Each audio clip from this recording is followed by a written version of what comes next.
E aí, galerinha, na aula de hoje vamos falar sobre radiação, radioatividade, ou mais conhecido como reação nuclear. Vamos entender quando o átomo ele emite esse tipo de radiação. Então, vamos para a aula. Na aula de hoje vamos falar sobre a radiação, radioatividade, ou o que nós chamamos de energia nuclear.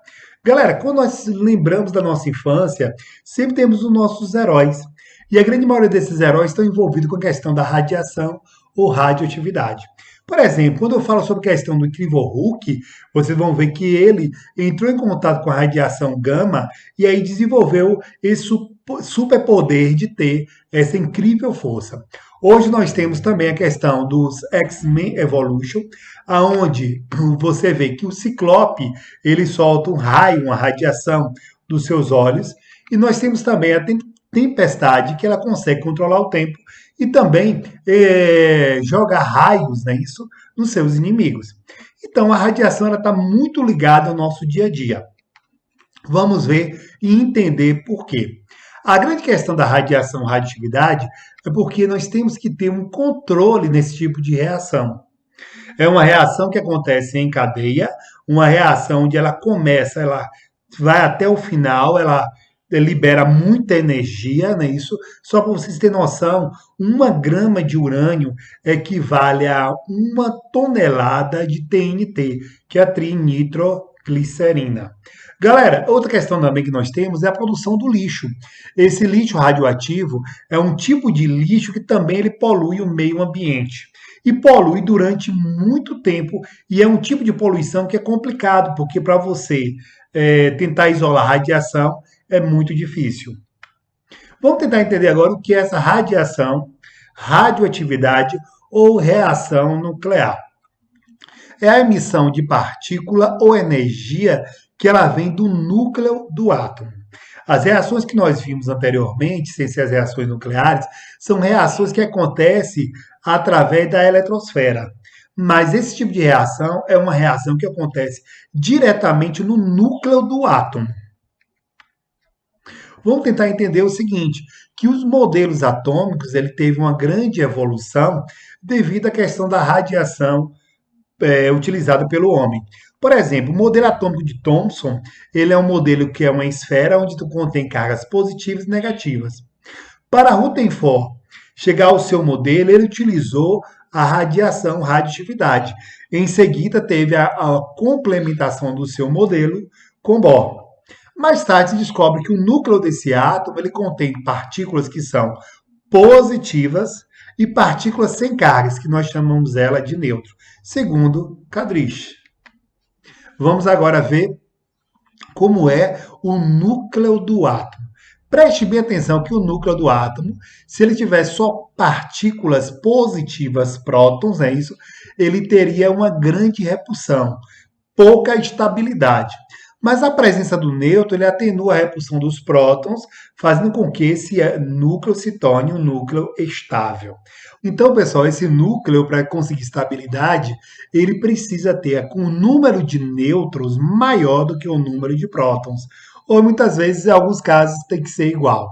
Mas quando chega no número atômico 83 em diante, ele já vai perdendo a estabilidade, fazendo com que esse átomo ele se quebre, transformando em átomos menores que são mais estáveis. Vamos ver aqui um pouquinho do histórico, né? Isso quando a gente fala sobre a questão da radiação, radioatividade. Quem descobriu a radiação, radioatividade foi o físico e químico francês Henri Becquerel. Foi muito interessante que ele descobriu alguns sais que brilhavam no escuro e ele percebeu que esses sais emitiam um tipo de radiação que fazia revelar uma chapa fotográfica quando você colocava uma chave em cima dela. Mais tarde veio o papel muito importante do casal Curie, não é isso? Que teve Marie e Pierre Curie, sendo que Pierre ele morre e aí Marie ela pega todo esse trabalho de Pierre e começa a investigar mais ainda sobre a questão da radiação, radioatividade. Descobre alguns elementos radioativos. Vamos entender um pouquinho mais vendo agora, né, isso, o vídeo que ele fala um pouquinho sobre a história do casal Curie. Na tentativa de entender do que são feitas as coisas do mundo, um dia um cientista fez uma descoberta incrível. E dessa descoberta nasceu simplesmente a televisão. Quem conta essa história pra gente é o físico Marcelo Gleiser.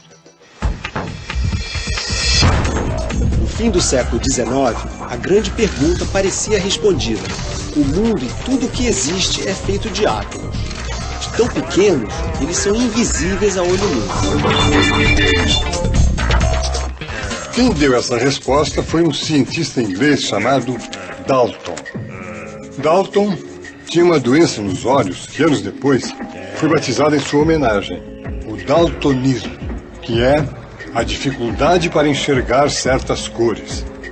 Mas a história da ciência mostra que respostas sempre levam a outras perguntas. Logo, a descoberta de Dalton abriu caminho para novas revelações.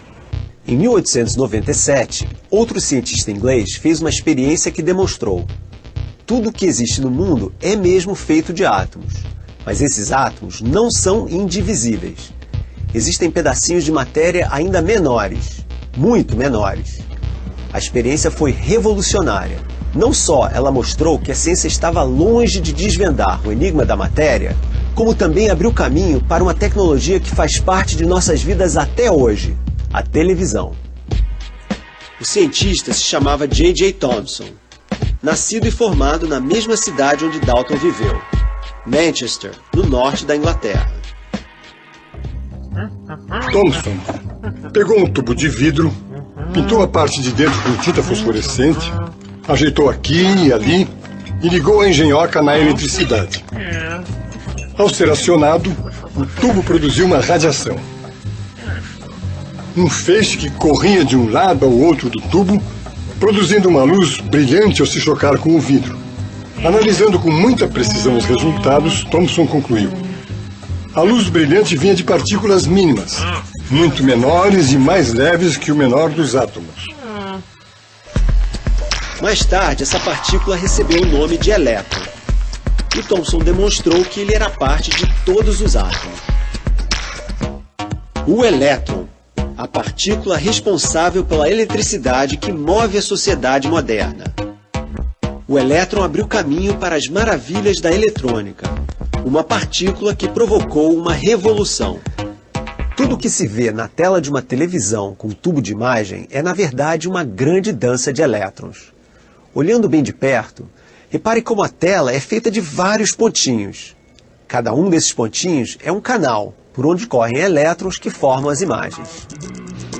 Em apenas 20 anos, de 1895 a 1915, descobertas surpreendentes revolucionaram o nosso conhecimento dos átomos.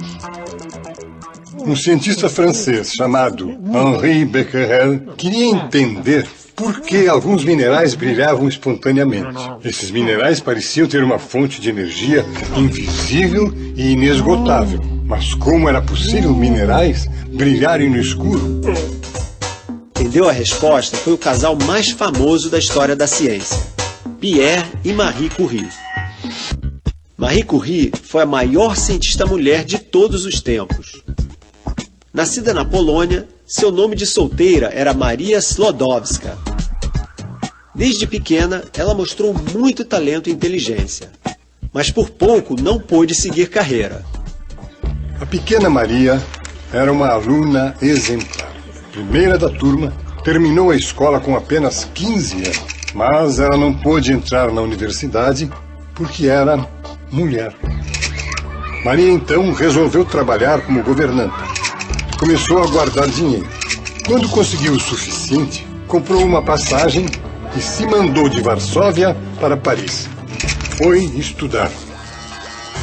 A capital francesa já era conhecida na época como Cidade Luz, graças ao brilho das ideias de seus pensadores.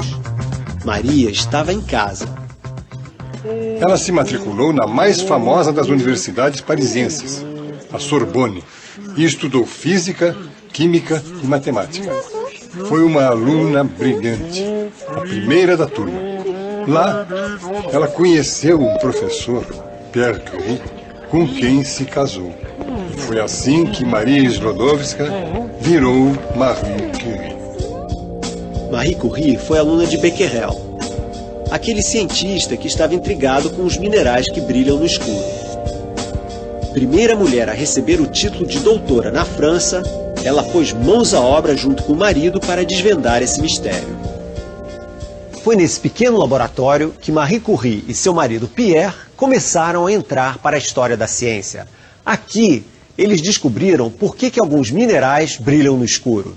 Era porque continham elementos que emitiam uma espécie de radiação chamada por eles de radioatividade. Um desses elementos era tão radioativo que recebeu o nome de rádio.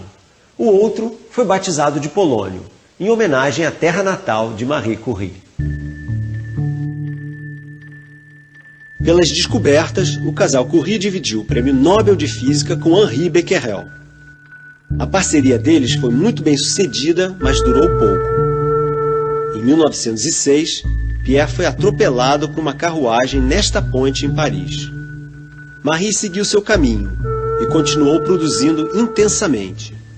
Poucos cientistas na história foram tão brilhantes quanto Madame Curie. Não só ela foi a primeira mulher a ganhar o Prêmio Nobel, como também é, até hoje, a única pessoa a ter sido premiada em duas ciências diferentes, física e química. Mas sem saber, ela acabou pagando um preço muito alto pelas descobertas que fez. Ninguém sabia disso na época, mas a radiação faz muito mal para a saúde. Nem sempre ela é visível. Vamos ver aqui agora quais são os tipos de radiação que nós temos. E nós descobrimos o tipo de radiação através do experimento feito por Rutherford. Rutherford pegou uma placa negativa, do outro lado uma placa positiva. Aqui em cima ele utilizou um filme fotográfico, ele submeteu a radiação em um campo eletromagnético, onde separou os três tipos de radiações que nós temos. Nós vamos ver o primeiro tipo, que é a radiação alfa. Se essa radiação alfa é atraída pela placa negativa, ela só pode ser positiva. A radiação beta, se ela é atraída para o lado positivo, ela só pode ser negativa. E a radiação gama, ela passa direto. Aqui nós temos um bloco de chumbo, porque é um material que ele é isolante em relação à radiação. Vamos ver aqui agora quais são os três tipos de radiações que nós temos. Através desse filme a gente vai compreender melhor. Os materiais radioativos emitem diferentes partículas e radiações. Quando um feixe de partículas e radiações é submetido à ação de um campo eletromagnético, uma parte não sofre desvio na sua trajetória. Outra parte sofre desvio na direção da placa positiva. E outra sofre desvio na direção da placa negativa. As partículas desviadas na direção da placa negativa são denominadas partículas alfa. A parte da radiação que não sofreu desvio é denominada radiação gama. E as partículas desviadas na direção da placa positiva são denominadas partículas beta. As partículas beta são elétrons. A radiação gama é um tipo de onda eletromagnética. E as partículas alfa são constituídas por 2 prótons e 2 nêutrons, que correspondem ao núcleo do átomo de hélio. Vamos ver agora quais são as leis da radioatividade. Nós temos a primeira lei que nós chamamos a lei de Soldi, que fala sobre a radiação alfa. Lembrando sempre que a radiação alfa, formada por 2 prótons e 2 nêutrons, sua representação vai ser 2 e 4. O número atômico é 2, porque são 2 prótons, e a massa é 4, porque eu vou somar os prótons mais os nêutrons. Preste bem atenção quando acontece um decaimento ou emissão de uma partícula que nós chamamos de alfa. Galera, olha só, o urânio 9235, ele vai emitir uma partícula alfa que é 2 e 4. Então ele vai perder 2 unidades do número atômico e 4 unidades da sua massa. Quando isso acontece, ele vai transmutar, ele vai deixar de ser urânio e vai passar a ser outro elemento diferente. Agora ele transmutou e transformou no tório. Observe que o tório é 90 com 231 sua massa. Vamos ver como é que nós tiramos uma prova, né, para ver se está correto. Eu vou somar aqui 4 mais 231, vai dar 235, que é uma massa do urânio. 2 mais 90 vai dar 92, que é o número atômico do tório. Observe esse outro exemplo, onde eu tenho o mesmo elemento urânio com a massa diferente. Nesse caso, nós chamamos, quando isso acontece, de isótopos. Eles são isótopos entre si. Mesmo elemento, mesmo número atômico, porém a massa vai ser diferente. Esse isótopo aqui, ele vai emitir duas partículas alfa, que vai ser 4 e 8. Então, vai ser 236 menos 8 e 92 menos 4. Então, quando você tira, por exemplo, o 236 menos 8 vai dar 228. E 92 menos 4 vai dar 88. Vamos ver agora a segunda lei que nós temos aqui, a lei de Soldi, Frajaz e Russell. Galera, isso tem a ver com a radiação beta, que nós chamamos de elétrons. Mas como é que o elétron está localizado no núcleo se a radiação vem do núcleo? Calma aí. Galera, essa radiação ela vem do núcleo? Sim, mas ele vem a partir do momento quando eu quebro um nêutron. A quebra de um nêutron ele vai transformar em um próton, por isso que ele vai aumentar o número atômico, e vai transformar em um elétron que sai em alta velocidade e ainda um neutrino que ele é liberado. Preste bem atenção que nós temos aqui a representação dele. Ele não altera a massa, mas ele aumenta o número atômico. Esse menos 1 quer dizer que ele vai aumentar o número atômico. Preste bem atenção o que acontece nessa transmutação. Galera, olha o que nós temos aqui na emissão da partícula beta. Nós vamos ter, por exemplo, o bismuto, 83 seu número atômico, 221 seu número de massa. Se ele vai emitir uma partícula beta, observe que só aumenta o número atômico, que era 83, passou para 84. Porém, sua massa ele não vai alterar. Preste bem atenção ao outro caso que nós temos aqui, que é o elemento bismuto, só com a massa diferente, porque eles são isótopos. Mesmo elemento com massa diferente. Esse bismuto 212, ele vai emitir duas partículas beta. Então, vai acontecer o quê? Ele não vai alterar a massa, mas ele vai aumentar o número atômico em 2 unidades. Nesse caso, ele vai para 85, que é outro elemento diferente que aconteceu a transmutação. Vamos ver esse caso que um mesmo elemento ele pode emitir tanto alfa e beta. Vamos ver aqui agora a emissão da partícula alfa e beta por um mesmo elemento. Então, ao emitir uma partícula alfa e ou beta, um elemento transforma-se em outro. A gente vai descobrir agora o número de massa e o número atômico desse novo elemento. E a gente vai simular uma situação até 6 alfas e 6 partículas beta para ir conferir o resultado. Observe bem que eu estou partindo do elemento urânio, que ele tem a massa 235 e o número atômico 92. Vamos dizer que ele vai emitir 2 partículas alfa e também 2 partículas beta. Vamos conferir o resultado. Observe que 235 ele vai perder o quê? Ele vai perder 8, que 2 vezes 4 dá 8. Aqui não altera beta, não altera a massa. Então, 235 menos 8 vai dar 227.